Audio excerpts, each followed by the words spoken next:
देखिए कल तक हमने पास्ट टेंस देखा, प्रेजेंट टेंस कंप्लीट किया था। प्रेजेंट टेंस के बाद पास्ट टेंस देखते हैं। पिछली जो 2 वीडियो हो चुकी है हमारी पार्ट 1 और पार्ट 2, वो आप लोग अवश्य देखें। जब तक आप पार्ट 1 और पार्ट 2 नहीं देखेंगे तब तक ये पार्ट 3 जो हमारा यहाँ से पास्ट टेंस चालू हो रहा है ये आप लोगों को बिल्कुल भी समझ में नहीं आएगा। आप लोग पार्ट 1 देखें। पार्ट 2 में बहुत सारी आईएमपी चीज़ें मैंने बताई है, वर्ब कैसे लगाई जाती है। इसके अतिरिक्त मैंने आप लोगों को आईएनजी का उपयोग बताया है, उसमें सिंस और फॉर का उपयोग बताया है। एक तो वर्ब के साथ आईएनजी और एक सिंस और फॉर का उपयोग सारे कॉन्टिन्यूअस टेंस और सारे परफेक्ट कंटिन्यूअस टेंसों में यूज होगा। इसलिए आप लोग पार्ट 2 पूरा अवश्य देखें, तभी पार्ट 3 देखें। पार्ट 3 में हम शुरू कर रहे हैं पास्ट टेंस, भूतकाल। शब्द से ही समझ में आ रहा है, भूतकाल मतलब बीता हुआ कल, ठीक है। बीते हुए दिन या बीते हुए जितना भी समय हो चुका है उसको भूतकाल में माना जाता है। आने वाले समय को भविष्य काल में माना जाता है। जो प्रेजेंट में चल रहा है उसको वर्तमान काल में माना जाता है। तो सब भूतकाल या पास्ट टेंस शब्द से ही समझ में आता है कि इस टेंस में हम लोग बीते हुए समय की बात करेंगे। अब बीते हुए समय में कैसे सेंटेंसेस बन सकते हैं? सेंटेंसेस बन सकते हैं, मैंने आम खाया, काम हो चुका, खत्म, फिनिश। राम खाना खा चुका है, काम कंप्लीट हो चुका है। वह हाँ चुका था, कर लेना, खा चुका था, कंप्लीट हो गया काम, चल नहीं रहा है मतलब। वह झूठ बोल रहा था। इस टाइप के जो सेंटेंसेस होते हैं वो काय में आते हैं? पास्ट टेंस में आते हैं। और पास्ट टेंस में इन वाक्यों में पूरी तरह स्पष्ट होता है कि काम का समय भूत है, मतलब पहले का है, दैट मीन्स पास्ट है। तो पास्ट टेंस के अंतर्गत कौन कौन सी चीजें आती है? जो काम पूर्ण पहले से हो चुका है वो पास्ट टेंस में आता है, और जो काम बाद में होएगा वो फ्यूचर टेंस में आएगा। तो हम पास्ट टेंस के बारे में और डिटेल देखते हैं। बात पास्ट टेंस की पहचान की करते हैं। तो पास्ट टेंस की पहचान करने के लिए वाक्य के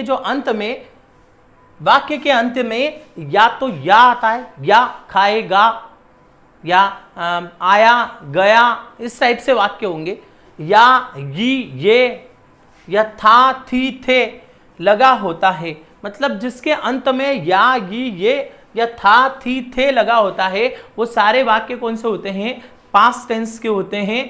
पास्ट टेंस प्रेजेंट टेंस की तरह ये भी 4 प्रकार के होते हैं। जैसे हमने प्रेजेंट टेंस में पढ़ा था, सिंपल प्रेजेंट या प्रेजेंट इंडेफिनिट, दूसरा प्रेजेंट कंटिन्यूअस, तीसरा प्रेजेंट परफेक्ट, चौथा present perfect continuous. Same as it is past tense भी 4 टाइप के होते हैं। पहला पास्ट इंडेफिनिट, दूसरा पास्ट कंटिन्यूअस, तीसरा पास्ट परफेक्ट और चौथा पास्ट परफेक्ट कंटिन्यूअस टेंस। हम इस पार्ट 3 में 2 टेंस देखेंगे, पास्ट इंडेफिनिट और पास्ट कंटिन्यूअस टेंस। तो देखिए सबसे पहले चारों भाग। तो पास्ट टेंस या भूतकाल के 4 भाग होते हैं: past indefinite tense, past continuous tense, past perfect tense और पास्ट परफेक्ट कंटिन्यूअस टेंस। जैसा मैंने आप लोगों को बताया था कि 4 भाग जैसे हमने प्रेजेंट टेंस में पढ़े थे वैसे ही चारों भाग इसमें भी 4 टेंस हमको पढ़ना है, और ऐसे ही 4 भाग हम फ्यूचर टेंस में भी पढ़ेंगे। तो पहला देखते हैं पास्ट इंडेफिनिट टेंस। तो सबसे पहले past indefinite tense. Past indefinite में इसमें क्रिया के साथ वही जो बात मैंने पास्ट टेंस के लिए बताई थी, या ये ई था थी थे लगा होता है। इसमें जैसे उदाहरण, राम ने आम खाया, या वह दिल्ली गया। जनरली खैर 3 बातें ज्यादा आएगी इसमें, या ये वाले वाक्य ज्यादा आते हैं। आया गया मतलब जिसमें काम कंप्लीट हो चुका है, ठीक है, वो सारे इस बात में आएगी। पर फिर भी बहुत सारे सेंटेंसेस में ऐसा आ जाता है, ई आ जाता है, था आ जाता है, थी आ जाता है, थे आ जाता है। तो वो जहां अंत में था थी थे या ये आए, तो वो जहां जो सेंटेंसेस होते हैं वो कौन से टेंस के होते हैं? Past tense, past indefinite tense के होते हैं। पास्ट इंडेफिनिट टेंस का स्ट्रक्चर या फॉर्मूला बड़ा सरल है, कोई माथापच्ची नहीं है, सिर्फ वर्ब की 2nd फॉर्म याद होना चाहिए। आप लोगों को 2 वीडियो में मैंने 80 + 80 160 वर्ब प्रोवाइड किए डिस्क्रिप्शन में। आज के वीडियो में भी आपको मैं कुछ वर्ब और प्रोवाइड करूंगा। मैंने बार बार आपको बोल रहा हूं 400 के करीब वर्ब होती है और वो वर्ब के तीनों फॉर्म आप लोगों को याद करना पड़ेंगे, तब जाके हम कोई सेंटेंस बना सकते हैं। तो सब्जेक्ट प्लस वर्ब की सेकेंड फॉर्म और प्लस ऑब्जेक्ट, ये इसका स्ट्रक्चर है। फिर इसके उदाहरण देखते हैं अब इसके आगे के। तो इसके उदाहरण में देखिए, सबसे पहले मैं बाहर गया, मैं के लिए हम आई का यूज करते हैं।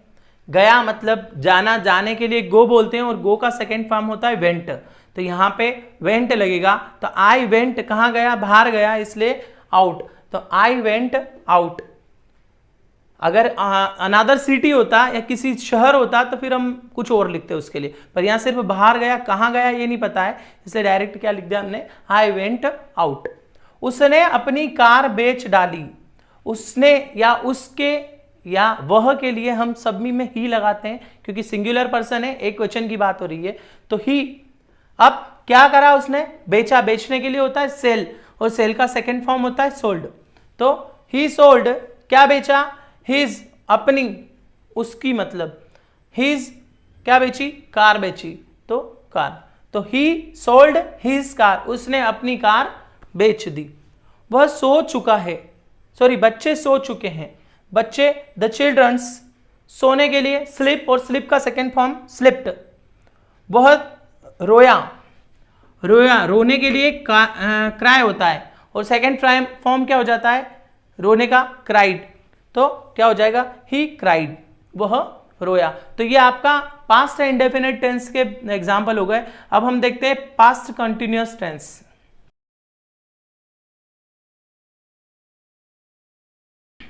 देखिए पास्ट कंटिन्यूअस जैसे प्रेजेंट कंटिन्यूअस था, प्रेजेंट कंटिन्यूअस में था रहा है, रही है, रहे हैं, ऐसे ही पास्ट कंटिन्यूअस टेंस में इसमें क्रिया के साथ रहा था, रही थी, रहे थे आता है।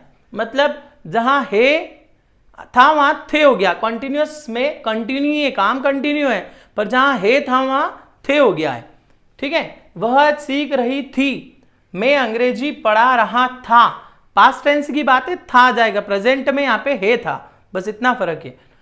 पास्ट कंटिन्यूअस टेंस का जो स्ट्रक्चर या फॉर्मूला है, प्रेजेंट कंटिन्यूअस टेंस के स्ट्रक्चर में हमने इज आर एम पढ़ा था। यहां पे वॉज और वेयर है और वर्ब के साथ आईएनजी है। वॉज वेयर का उपयोग जैसे हेज एव का उपयोग होता है, सेम एज इट इज, कोई दिमाग नहीं लगाना। जहां हेज का उपयोग होता है वहीं वाज का उपयोग होता है, जहां हेव का उपयोग होता है वहीं वेयर का, या वर्ब बोलते हैं आजकल, तो वर का उपयोग होता है। तो was, he, she, it, any one name और सिंगुलर पर्सन, इन सभी चीजों के साथ वाज यूज होता है। यही चीजें हेज भी यूज करती है, मतलब हेज में भी हम यही यूज कर रहे थे। परफेक्ट टेंस पढ़ा था हमने, प्रेजेंट परफेक्ट।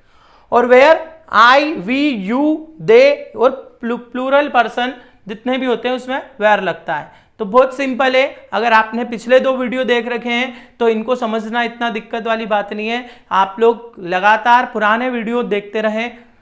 हिंदी के भी कुछ वीडियो मैंने डाले हैं, खैर हिंदी अभी समझा ही नहीं है, उसको भी समझाऊंगा मैं आप लोगों को। सारे रस, छंद, अलंकार के बारे में भी मैं आप लोगों को जानकारी दूंगा। लगातार हम पूरे ये जो महीना चल रहा है, अब पूरा मई महीना जो हमारा होगा, वो हिंदी और इंग्लिश के ही ज़्यादातर वीडियो मैं आप लोगों को यूट्यूब चैनल पे दूंगा।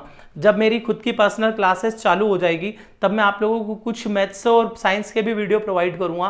पर अभी पूरे मई मंथ जब तक हमारी क्लास चालू नहीं होती है, अभी कोरोना संक्रमण में आप लोग घर पे बैठे हुए हैं, तो आराम से आप लोग हिंदी और इंग्लिश का नॉलेज लीजिए, अच्छे से पढ़िए और ज़्यादा से ज़्यादा अपने छोटे भाई बहनों को भी सिखाइए, खुद भी सीखिए, दूसरे को भी शेयर कीजिए। जितना ज़्यादा आप लोग इसका, देखो मुझे कोई बेनिफिट नहीं होने वाला है, पर आप जितना ज़्यादा एक दूसरे को इसको भेजोगे उतना ज़्यादा आप लोगों को फायदा होगा सभी को।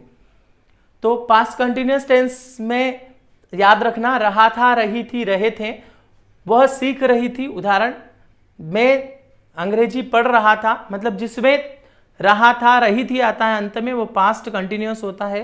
पास्ट कंटिन्यूअस टेंस के फॉर्मूले में कुछ भी नहीं बदलना है, उसके कंटिन्यूअस में इज आर एम था या वाज वेयर हो गया है। और वही वाज और वेयर का प्रयोग कैसे होता है, जैसे हैज और हैव का प्रयोग होता है। तो इसके उदाहरण देखिए अगले, इसके एग्जाम्पल देखिए पास्ट कंटिन्यूअस टेंस के। सबसे पहले शाम खाना खा रहा था। शाम सिंगुलर पर्सन है, एक क्वेश्चन है, एक क्वेश्चन के साथ वाज लगता है, हमने वाज लगा दिया। अब क्या कर रहा है वो, खा रहा है, खाने को क्या बोलते हैं, ईटिंग बोलते हैं, तो ईट बोलते हैं। और वर्ब के साथ आईएनजी लगाना है तो ईटिंग हो जाएगा। अब वर्ब के साथ आईएनजी कैसे लगते हैं, इसके लिए मैंने वीडियो आपको इसके पहले वाला देखना पड़ेगा, उसमें वर्ब के साथ आईएनजी लगाने की पूरी डिटेल मैंने बता रखी है कि कब कब आईएनजी लगता है और उसके साथ साथ क्या क्या चेंजेस होता है, वो सारी बातें इसके पहले वाले वीडियो में मैंने दे रखी है। मैं बाजार जा रहा था, मैं के लिए आई जो कभी भी सिंगुलर पर्सन नहीं होता है, प्लूरल पर्सन में माना है इसको, तो आई के साथ क्या लगेगा, वेयर लगेगा। तो आई वेयर गोइंग टू मार्केट, कहां जा रहा है, मार्केट जा रहा है। जाने के लिए क्या बोलते हैं, गो होता है, गो का आईएनजी लगेगा तो गोइंग हो जाएगा। वह अंग्रेजी सीख रही थी मतलब गर्ल्स है, गर्ल्स के लिए क्या लेते हैं, वो हमें शी लेते हैं, शी सिंगुलर पर्सन है, वाज आ जाएगा। क्या कर रही है, सीख रही है, तो लर्न के साथ वर्ब के साथ आईएनजी मतलब लर्निंग, और क्या सीख रही है, तो अंग्रेजी सीख रही है इसलिए इंग्लिश। तो शी वाज लर्निंग इंग्लिश, वह अंग्रेजी सीख रही थी, सॉरी है नहीं थी।